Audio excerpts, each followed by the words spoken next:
സാറേ, പാരീസിൽ ഒളിമ്പിക്സിന് തുടക്കമായി. ഈ ഒളിമ്പിക്സിൻ്റെ ഉദ്ഘാടന ചടങ്ങിന് തൊട്ട് മുമ്പ് അവിടുത്തെ റെയിൽവേ ഗതാഗതം പോലും നിശ്ചലമാക്കുന്ന രീതിയിൽ ചില സ്ഫോടനങ്ങൾ. അപ്പോൾ കൃത്യമായ ചില അജണ്ടകൾ അവിടെ ആരൊക്കെയോ നടപ്പാക്കുന്നു എന്ന് സംശയിച്ചാൽ തെറ്റുണ്ടോ?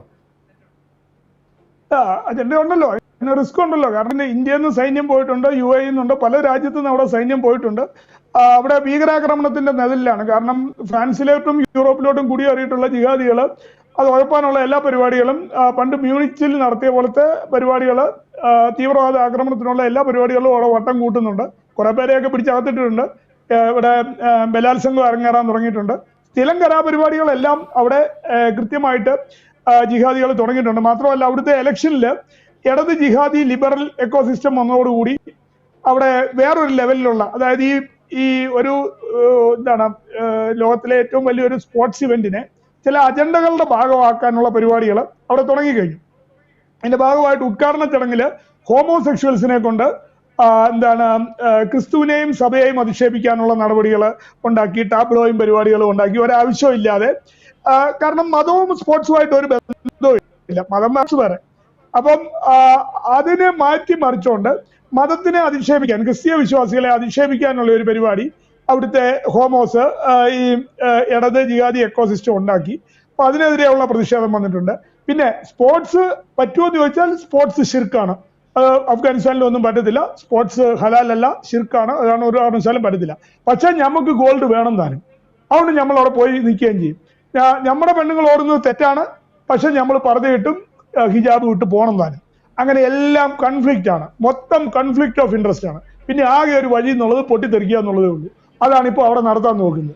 എന്നാൽ പിന്നെ നമുക്ക് ഇതിനകത്ത് താല്പര്യമില്ല, പോകാണ്ടിരുന്ന പോലെ. അത് പറ്റത്തില്ല. അത് വേറൊരാളെന്നാ ഓടിക്കോട്ടെ, ഓടാൻ പറ്റുന്നവനോ കളിക്കാൻ പോകുന്നവനോ ഒക്കെ കളിച്ചോട്ടെ എന്ന് വെക്കത്തില്ല. അവിടെ പോയി ബോംബ് പൊട്ടിച്ച് ട്രെയിൻ കത്തിച്ച് അത് മൊത്തം നാശമാക്കിയാലേ നമുക്കൊരു സമാധാനം വരത്തുള്ളൂ. ഇതാണ് പ്രശ്നം. ഇതിന് ചൂട്ടുപിടിക്കാനാണ് ഈ ഹോമോകളും ഇടതന്മാരും ലിബറൽസും ഒക്കെ നിൽക്കുന്നത്. അല്ലാതെ സ്പോർട്സിൽ ഓടാൻ പോകുന്നതുകൊണ്ട് എന്താണ് ഉദ്ദേശിക്കുന്നത്? അത് മതം, അതായത് ചില മതങ്ങൾക്ക് സ്പോർട്സ് ഹറാമാണ്, അത് പറ്റത്തില്ല. സ്പോർട്സ് ഷിർക്കാണ്. ഫുട്ബോൾ കളിക്കുന്നവന്റെ, നമ്മളെ അവിടെ ഫുട്ബോൾ കളിക്കുന്നവന്റെ കാല് വെട്ടി അഫ്ഗാനിസ്ഥാനിൽ. സിനിമ നടനെ, കൊമേഡിയനെ തല്ലിക്കുന്നു. ഇങ്ങനെ എല്ലാം ഷിർക്കാണ്. പക്ഷേ എവിടെയെങ്കിലും ലോകത്ത് മത്സരം നടന്നാൽ അതിന്റെ സമ്മാനം നമുക്ക് കിട്ടുകയും ചെയ്യണം.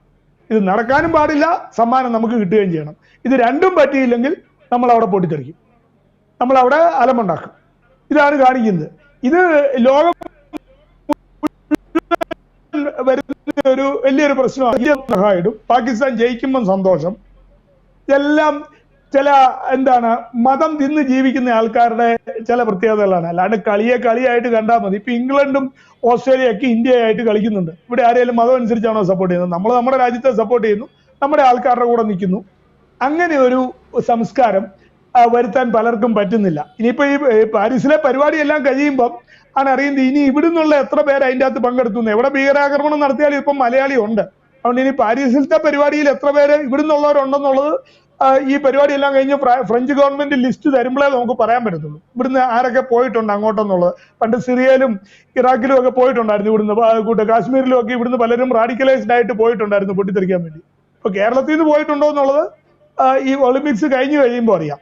ഇതൊക്കെ എന്താന്ന് ചോദിച്ചാല് മതം തിന്ന് ജീവിക്കുന്ന ആൾക്കാര് രാഷ്ട്രീയത്തെയും സ്പോർട്സിനെയൊക്കെ മലീമസമാക്കുകയാണ്. എല്ലാം മതത്തിൽ കൂടിയാണ് കാണുന്നത്. ഗോൾ അടിക്കുന്നതും റൺസ് എടുക്കുന്നതും സ്വർണം വാങ്ങിക്കുന്നതും ഓടുന്നതും എല്ലാം മതത്തിന്റെ അടിസ്ഥാനത്തിലാണ്. ഇതാണ് പ്രശ്നം. എന്നാൽ സ്പോർട്സിനെ മതം അംഗീകരിക്കുന്നുണ്ടോ? അതൊട്ടില്ലതാണ്.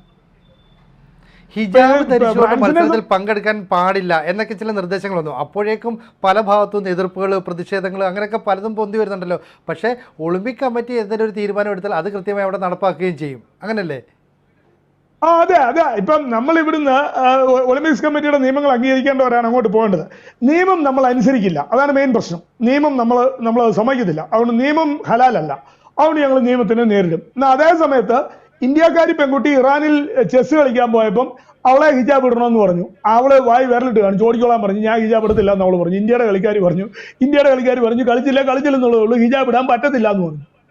അപ്പൊ ആ ധൈര്യം ഇപ്പം ഇവിടുന്നുള്ള കുട്ടികൾക്ക് ഇപ്പൊ ഉണ്ട്. യുവമാര് കാണിക്കുന്ന വട്ടുതരത്തിനൊന്നും ഇന്ത്യൻ ടീം നിൽക്കത്തില്ല എന്നുള്ള ഒരു സംവിധാനമുണ്ട്. ലോകരാജ്യങ്ങളെല്ലാം അതിലിപ്പോ ഒരുമിച്ച് വരികയാണ്. കാരണം ഈ മതം അടിച്ചേൽപ്പിക്കുന്ന ശാസനകളൊന്നും ഇനി സ്പോർട്സുകാരോ സിനിമക്കാരോ ഒന്നും കാര്യമായിട്ട് വലിയ വലിയ കൂടുതലായിട്ട് അംഗീകരിക്കുമെന്ന് തോന്നുന്നില്ല. എന്നാലും അത് പറ്റുന്നില്ലെങ്കിൽ ഞങ്ങൾ അത് ബോംബ് വെക്കും, ഞങ്ങളത് കത്തിക്കും, അതിനെ അലമ്പുണ്ടാക്കും, അവരെ ഭീഷണിപ്പെടുത്തും. ഇതൊക്കെയാണ് പരിപാടികൾ. ഇവിടുന്ന് നമ്മുടെ ചെസ്സിന്റെ ടീം കളിക്കാൻ പോയപ്പോൾ അവർ ഹിജാബ് ഇടണമെന്ന് പറഞ്ഞ് ഇറാനിൽ അവർ പ്രശ്നം ഉണ്ടാക്കി, ആ കുട്ടിക്ക് കളിക്കാൻ പറ്റിയില്ല. അപ്പൊ ഇവരുടേതായ രാജ്യത്ത് ചെല്ലുമ്പോൾ ഇവരെല്ലാം അഭ്യാസം കാണിക്കും. ഖത്തറിൽ അവിടെ ചെന്ന് കഴിഞ്ഞപ്പോൾ ഇന്ത്യക്കെതിരെ ഇല്ലാത്ത ഗോള്, പുറത്തു പോയ ഗോൾ എടുത്തുകൊണ്ടൊന്ന് ഗോൾ അടിച്ചു ഖത്തറുകാര്, ഫിഫയ്ക്ക് കാശ് കൊടുത്തിട്ട്. അതായത് സ്പോർട്സിനെ സ്പോർട്സ് ആയിട്ട് കാണാനും ജയിക്കുന്നവനെ അംഗീകരിക്കാനുമുള്ള വിശാല മനസ്കതയില്ല. സ്പോർട്സ് വിശുദ്ധ യുദ്ധമായിട്ടാണ്. ഇന്ത്യ പാകിസ്ഥാൻ ക്രിക്കറ്റ് നടക്കുന്നതിനെ ഇവന്മാര് വിശുദ്ധ യുദ്ധമായിട്ടാണ് കാണുന്നത്. എന്തോ വിശുദ്ധ യുദ്ധം, രണ്ടുപേരും അങ്ങോട്ടും ഇങ്ങോട്ടും പന്തെറിയുന്നു, ഒരു ദിവസം ഒരുത്തും ജയിക്കുന്നു, അടുത്ത ദിവസം വേറൊരുത്തും ജയിക്കുന്നു, അത്രേ ഉള്ള കാര്യം. ഇതൊക്കെ പ്രശ്നം. ഇതിന്റെ അകത്തൂടെ ഞമ്മന്റെ മതം ഒന്ന് കുത്തിത്തിരികി നാട്ടുകാരെ ഒന്ന് വരട്ടുക, മറ്റുള്ളവരെ ഉപദ്രവിക്കുക, ബോംബ് പൊട്ടിക്കുക, ഇതൊക്കെ തന്നെയാണ് ഉദ്ദേശം. അല്ലാതെ ആ സ്പോർട്സ് ആയിട്ട് ആസ്വദിക്കാനും ആ സ്പോർട്സിന് വരുന്നവരെ കായിക താരമായിട്ട് കാണാനും ആ കഴിവുകൾ ഡെവലപ്പ് ചെയ്യുന്നവരെ അംഗീകരിക്കാനും ഒന്നും പറ്റത്തില്ല. ഇപ്പം നമ്മളൊരു കാര്യം വയ്ക്കാം, നമ്മുടെ ഏറ്റവും അഭിമാനമാണ് പി.ടി. ഉഷാജി. പി.ടി. ഉഷാജിയെ പറ്റിയുള്ള ഒരു വാർത്ത വരുന്നതിന്റെ അടിയിൽ എന്തെല്ലാം കമന്റുകളാണ് എഴുതിയിടുന്നത്. അഞ്ജു ബോബി ജോർജിനെയും ബോബി അലോഷ്യസിനെയും പോലുള്ള കായിക താരങ്ങളെ പറ്റി ഒരു വാർത്ത വന്നാൽ അതിന്റെ അടിയിൽ പോയി എന്തെല്ലാം കാര്യങ്ങളാണ് ഇവിടെയുള്ളവന്മാർ എഴുതുന്നത്. ഈ ഫ്രാൻസിൽ പൊട്ടിത്തെറിക്കുന്നതിനെക്കാട്ടിലും റാഡിക്കലൈസ്ഡ് ഇവിടെ കിടപ്പുണ്ട്. പിടിച്ചതിനെക്കാട്ടിലും വലുത് ആളാലുണ്ടെന്ന് പറഞ്ഞ പോലെയാണ്. ഇവിടെ എങ്ങാനും ഇനിയിപ്പോ ഈ വല്ല ഒളിമ്പിക്സോ വല്ലോ വരുമ്പോൾ കാണാം ഇവിടുത്തെ അഭ്യാസങ്ങൾ എന്തൊക്കെയാണെന്നുള്ളത്. ഇപ്പൊ ഇന്ത്യ ഒളിമ്പിക്സിന് 2036 ട്രൈ ചെയ്തുകൊണ്ടിരിക്കുകയാണ്. അപ്പൊ കാണാം ഇവിടെ നടക്കാൻ പോകുന്ന കഥകൾ എന്തൊക്കെയാണെന്നുള്ളത്. ഇതിന്റെ ട്രെയിനിങ് ആണ് അവിടെ നടക്കുന്നത് ഫ്രാൻസിൽ. സാർ, ഇപ്പം ഞാൻ ചോദിക്കട്ടെ, ഒരു 4 വർഷം കൂടുമ്പോൾ നടക്കുന്ന ഒരു കായിക മാമാങ്കം, ലോകമെങ്ങുമുള്ള കായിക പ്രേമികൾ അല്ലെങ്കിൽ കായിക താരങ്ങളുടെയൊക്കെ ഏറ്റവും വലിയ സ്വപ്നമാണ് ഇതിൽ പങ്കെടുക്കുക എന്നുള്ളത്. അപ്പോൾ അതിൻ്റെ ഉദ്ഘാടന ചടങ്ങ് തുടങ്ങുന്നതിന് മുമ്പ് തന്നെ അവിടെ ഒരു സ്ഫോടനം സൃഷ്ടിച്ച് ട്രെയിൻ ഗതാഗതമൊക്കെ സ്തംഭിപ്പിച്ച് വലിയ എന്തോ പ്രശ്നമുണ്ട് എന്നുള്ള ഒരു നാരേറ്റീവ് സൃഷ്ടിക്കാനായിട്ട് ശ്രമിക്കുന്നു.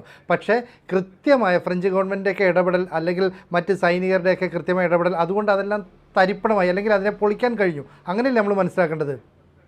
തീർച്ചയായിട്ടും അത് തീർന്നിട്ടൊന്നുമില്ല. ഇത് തുടങ്ങിയിട്ടേ ഉള്ളൂ. ഇത് തീരുന്നിടം വരെ ത്രെട്ട് ഉണ്ട്. തീർച്ചയായിട്ടും ഇവന്മാർ എവിടെയെങ്കിലുമൊക്കെ ഒരു ബ്രേക്ക് ത്രൂ ഉണ്ടാക്കും, എവിടെയെങ്കിലുമൊക്കെ ഇവർ പൊട്ടിത്തെറിയും പരിപാടിയൊക്കെ ഉണ്ടാക്കും. അല്ലാണ്ട് ഈ പിടിച്ചുകൊണ്ടൊന്നും ഇവർ നിൽക്കത്തില്ല. കാരണം എന്താണെന്ന് വെച്ച് കഴിഞ്ഞാൽ മോളിൽ ചെന്നാൽ ഹൂറിയും ഒത്തിരി സാധനങ്ങൾ കിട്ടാനുള്ളതാണ്. അപ്പൊ അതുകൊണ്ട് ഈ പട്ടാളത്തിനെ ഒന്നും പേടിയില്ല, പട്ടാളം ഒന്നും നോക്കിയാലൊന്നും നടക്കത്തില്ല. എന്താണേലും അവിടെ നശിപ്പിക്കും, അക്കാര്യത്തിൽ സംശയമൊന്നും വേണ്ട. ഇന്ത്യ, അതായത് ഞാനിത് പറയാൻ പറ്റുന്ന കാരണം 2036 അനദർ 11 years അല്ലെങ്കിൽ 12 years കഷ്ടിയേ ഉള്ളൂ. ഇന്ത്യ ഇതിനു വേണ്ടി ബിഡ് ചെയ്തിട്ടുണ്ട്. മോസ്റ്റ്ലി നമുക്കത് കിട്ടാനും ചാൻസ് ഉണ്ട്, ഇത്രയും ജനസംഖ്യയും കാര്യങ്ങളും ഒക്കെ ഉള്ളതുകൊണ്ട്. അങ്ങനെ വരികയാണെങ്കിൽ തീർച്ചയായിട്ടും അത് ഇതിലും വലിയ റിസ്ക് ആയിരിക്കും. ഈ പാരീസിൽ പോയി പൊട്ടിത്തെറിക്കാൻ പറ്റാതെ ഇവിടെ കിടന്ന് ബുദ്ധിമുട്ടുന്നവരുണ്ട്. തീർത്തും കോൺസ്റ്റിപ്പേഷനായി ഇവിടെ കിടന്ന് ബുദ്ധിമുട്ടുന്നവരുണ്ട്. ഈ ഫ്രാൻസിലോട്ട് പോയി ഒന്നും പക്ഷെ അപ്പൊ അവർക്ക് ഇവിടെ പൊട്ടിത്തെറിക്കാനുള്ള അവസരവും അറ്റാക്ക് ചെയ്യാനുള്ള അവസരവും ഒക്കെ ഉണ്ടാവും. എല്ലാം ട്രെയിനിങ് എടുത്തിരിക്കുകയല്ലേ. സ്പോർട്സിനെ സ്പോർട്സ് ആയിട്ട് കാണാൻ പറ്റാത്തവനൊക്കെ ഫേസ്ബുക്കിലോട്ടും സോഷ്യൽ മീഡിയയിലോട്ടും ഒക്കെ ചിരിക്കാനും വിളിക്കാനും കായിക താരങ്ങളുടെ അടിയിൽ പോയി കമന്റ് എടുക്കാനും ഒക്കെ ഇറങ്ങിയിരിക്കുകയാണ്. ആ റാഡിക്കലൈസേഷന്റെ എക്സ്ട്രീമിസം ആയിട്ടുള്ള കാര്യങ്ങളാണ് കണ്ടുകൊണ്ടിരിക്കുന്നത്. ഇതിൻ്റെ അകത്ത് ഇത്രയേ ഉള്ളൂ. പാരീസിന്റെ ഒളിമ്പിക്സ് കഴിയുമ്പോൾ ഇതിനകത്ത് മലയാളിയുടെ പങ്കും ഇന്ത്യൻ ജിഹാദിയുടെ പങ്കും കൂടെ വരുമ്പോഴാണ് ഗവൺമെന്റും നാട്ടുകാരും ഞെട്ടാൻ പോകുന്നത്. അപ്പോൾ എന്തായാലും ഇതിനെ സംബന്ധിച്ച് ഈ വരും ദിവസങ്ങളിലും കൂടുതൽ ജാഗരൂകരായിട്ട് ഇരിക്കേണ്ടി വരും. അതല്ലേ, വിവിധ രാജ്യങ്ങളിൽ നിന്നുള്ള സേനാ വിഭാഗങ്ങളുണ്ട്, അവർക്ക് ഓരോരുത്തരെ ഐഡൻറ്റിഫൈ ചെയ്യാനൊക്കെ കഴിയും. അതുകൊണ്ട് എവിടെ നിന്നൊക്കെ ത്രെട്ടുണ്ടോ അതിനെയൊക്കെ തുടക്കത്തിൽ അമർച്ച ചെയ്യാൻ സാധിക്കും നമുക്ക് പ്രതീക്ഷിക്കാം, അല്ലേ? തീർച്ചയായിട്ടും കായിക താരങ്ങൾക്കും ഒഫീഷ്യൽസിനും ഒക്കെ ത്രെട്ട് ഉണ്ട്. ഫ്യൂച്ചറിൽ ഇത് വർദ്ധിക്കത്തേ ഉള്ളൂ. കാരണം എന്താണെന്ന് വെച്ച് കഴിഞ്ഞാൽ ഈ കായിക താരങ്ങളെയൊക്കെ ഈസി ആയിട്ട് സ്കെച്ച് ചെയ്യാനും ഉപദ്രവിക്കാനും ഒക്കെ പറ്റും. അവരങ്ങോട്ടും ഇങ്ങോട്ടും ഒക്കെ ആയിട്ടൊന്നും കാണത്തില്ല. അപ്പോൾ അതുകൊണ്ട് അവർക്കും ഈ പ്രശ്നങ്ങളുണ്ട്. ഗവൺമെന്റ് ഓഫ് ഇന്ത്യ ഇക്കാര്യത്തിൽ ജാഗരൂകരായിരിക്കുക. കാരണം സ്പോർട്സിൽ ഒരു രീതിയിലുള്ള ഇന്റർഫിയറൻസും ഇന്ത്യയിൽ മതം കൊണ്ട് കളിക്കാൻ പാടില്ല. ഗവൺമെന്റ് അതിന് ശക്തമായ നിയമനിർമ്മാണം ഉണ്ടാകണം, കേന്ദ്രം അതിന് നിയമനിർമ്മാണം ഉണ്ടാക്കണം. കാരണം സ്പോർട്സിലുള്ള ആൾക്കാരെ മതം ഉപയോഗിച്ച് ഭീഷണിപ്പെടുത്തുക, അങ്ങനെ ആയിരിക്കണം എന്നുള്ള മതത്തിന്റെ തീരുമാനങ്ങൾ സ്പോർട്സുകാരുടെ തലയിൽ അടിച്ചേൽപ്പിക്കാൻ പാടില്ല. അപ്പൊ അതിനെതിരെ കേന്ദ്ര ഗവൺമെന്റും പാർലമെന്റും നിയമം ഉണ്ടാക്കണം. ഇക്കാര്യത്തിൽ സ്പോർട്സുകാരെ പ്രൊട്ടക്ട് ചെയ്യുന്നതിനും സ്പോർട്സ് ഇവന്റ്സിനെ പ്രൊട്ടക്ട് ചെയ്യുന്നതിനും കൃത്യമായ നിയമം ഉണ്ടാക്കണം. അന്താരാഷ്ട്ര ലെവലിൽ ഇന്ത്യ ഇക്കാര്യം ഉന്നയിക്കുകയും ചെയ്യണം. ഭീകരവാദികൾക്കും മതവാദികൾക്കും ഉള്ളതല്ല സ്പോർട്സ് എന്നുള്ളതും. അതുപോലെ സ്പോർട്സ് ഇവന്റുകൾ ഏതെങ്കിലും രാഷ്ട്രീയ താല്പര്യത്തിനോ ഏതെങ്കിലും മതത്തിനെ അധിക്ഷേപിക്കാനോ അല്ലെങ്കിൽ അനാദരിക്കാനോ ഉള്ള ഒരു വേദിയാകേണ്ട ആവശ്യമില്ല. സ്പോർട്സ് ആയിട്ട് തന്നെ നടക്കണം. സ്പോർട്സിന്റെ നിയമങ്ങൾ അനുസരിച്ച് തന്നെയാണ് സ്പോർട്സ് നടക്കേണ്ടത്. അത് ഹലാലാണോ ഹറാമാണോ എന്നൊന്നും നോക്കേണ്ട ആവശ്യമില്ല. സ്പോർട്സിൽ ഇഷ്ടമുള്ളവർ പോകുന്നില്ല. അല്ലാണ്ട് ഈ സ്പോർട്സിൽ തുപ്പിക്കളി മത്സരം ഒന്നുമില്ല. തുപ്പിക്കളി മത്സരം എന്ന് പറഞ്ഞു കഴിഞ്ഞാൽ അതുകൂടെ ഏർപ്പെടുത്തുമെന്ന് അറിയില്ല. ഇതെല്ലാം എന്താന്ന് വെച്ച് കഴിഞ്ഞാൽ തനി ഭീകരവാദമാണ്. അല്ലാണ്ട് ഒരു രീതിയിലും അംഗീകരിക്കാൻ പറ്റുന്ന കാര്യങ്ങളല്ല. സ്പോർട്സിലോട്ടൊന്നും താല്പര്യമില്ലാത്തവന് എത്തി നോക്കുക പോലും ചെയ്യരുത്. അങ്ങോട്ട് നോക്കേണ്ട ആവശ്യമില്ല. തനിക്ക് താല്പര്യമില്ലോ എത്തി ബാക്കിയുള്ളവരവിടെ കളിച്ചോട്ടെ, അവർ കളിക്കുവോ തലകുത്തി മുറിയോ എന്തുകൊണ്ട് അവർ ചെയ്തോട്ടെ. അല്ലാണ്ട് അവരെ പോയി നീ ഇങ്ങനെ നിൽക്കുന്നുണ്ട്. ടീം എവിടെ പോയാലും എന്താണ് ഗ്രൗണ്ടിൽ നിസ്കരിക്കുക, പോകുന്ന വഴിക്ക് നിസ്കരിക്കുക. മതം ഈ സ്പോർട്സിൽ ആദ്യം കൊണ്ടുവന്ന അവന്മാരാ. പാകിസ്ഥാന്റെ ക്രിക്കറ്റ് ടീമാണ് ഒരു മതം വിശുദ്ധ യുദ്ധമായിട്ട് ഈ കളിയെ കൊണ്ടുവന്നതും ഈ സ്പോർട്സിൽ ഇത് ക്രിക്കറ്റിൽ കൂടെയാണ് തുടങ്ങിയത്. പാകിസ്ഥാൻ ടീമാണ് ഇത് മൊത്തം തുടങ്ങിയത്. അതിപ്പോ ലോകം മുഴുവനായി എന്നുള്ളതാണ് സത്യം. എന്തായാലും ലോക കായിക മാമാങ്കം എന്ന് പറയുന്ന ഒളിമ്പിക്സ് ഇപ്പോൾ നടന്നുകൊണ്ടിരിക്കുകയാണ്. ഇനി ഏതാണ്ട് രണ്ടാഴ്ച വരെ ഇത് നീളും. അതിനുള്ളിൽ എന്തൊക്കെ പ്രശ്നങ്ങളൊക്കെ ഉണ്ടാകുമോ നമുക്ക് കാത്തിരുന്ന് കാണേണ്ടി വരും. എന്തായാലും ഇനിയും ഇതുമായി ബന്ധപ്പെട്ട വിഷയങ്ങൾ നമുക്ക് കൂടുതൽ ചർച്ച ചെയ്യേണ്ടി വരും. അപ്പോൾ നമുക്ക് വീണ്ടും കാണാം. ഇന്ത്യക്ക് കൂടുതൽ മെഡൽ കിട്ടട്ടെ എന്ന് ആശംസിക്കുന്നു. നമ്മുടെ കായിക താരങ്ങൾ സുരക്ഷിതരാകട്ടെ, നമുക്ക് കൂടുതൽ മെഡൽ കിട്ടട്ടെ. നമ്മുടെ ഇന്ത്യൻ ടീമിന് ആശംസ നേരുന്നു എന്നുള്ളതാണ് ഈ കാര്യത്തിൽ എനിക്ക് പറയാനുള്ളത്. അവരെ ദൈവം കാക്കട്ടെ, ദൈവം അവരെ സുരക്ഷിതമായി തിരിച്ചിവിടെ മെഡലോട് കൂടി ഇവിടെ എത്തിക്കട്ടെ എന്ന് ഞാൻ പ്രാർത്ഥിക്കുന്നു. Okay, thank you sir. കൂടുതൽ വാർത്തകളും വിശേഷങ്ങളും നിങ്ങളിലേക്ക് എത്താൻ ABC മലയാളം സബ്സ്ക്രൈബ് ചെയ്യുക, ബെൽ ബട്ടണും അമർത്തുക.